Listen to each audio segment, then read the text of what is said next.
नमस्कार. सायंटिस्ट कपलच्या भिंगातून या आपला जो पॉडकास्ट असणार आहे त्याची मी तुम्हाला एक पुढची आता झलक देणार आहे. आणि हा विषय आपला जो असणार आहे तो करोनाचा विषाणू नेमका आला कुठून आणि आम्ही जे पुस्तक लिहिलं आहे दोघांनी तो नक्की कुठून आला, कोविडच्या उगमाचं रहस्य आणि वास्तव या पुस्तकाचं ते डिस्कशन असणार आहे. मग ते आत्ताच का, याचं कारण मी तुम्हाला आता सांगणार आहे. कोविड महामारी कुठून सुरू झाली हे का बरं आपल्याला समजून घ्यायला पाहिजे.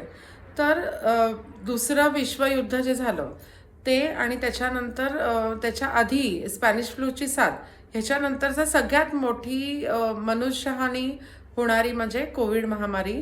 तब्बल 20 मिलियन लोक म्हणजे 200 लाख लोक, 2 करोड लोक कोविड महामारीत गेले. आणि म्हणूनच त्यानंतर आपल्याला हे समजून घेतलं पाहिजे की जवळजवळ जे आर्थिक नुकसान झालेलं आहे या महामारीमध्ये ते जवळजवळ $25 ट्रिलियन आहे जगभरामध्ये, आणि ते आता होतच राहणार आहे. अजून नुकतंच WHO ने कन्फर्म केलेलं आहे की जवळजवळ 20 मिलियन लोक ह्याच्यात गेलेली आहेत.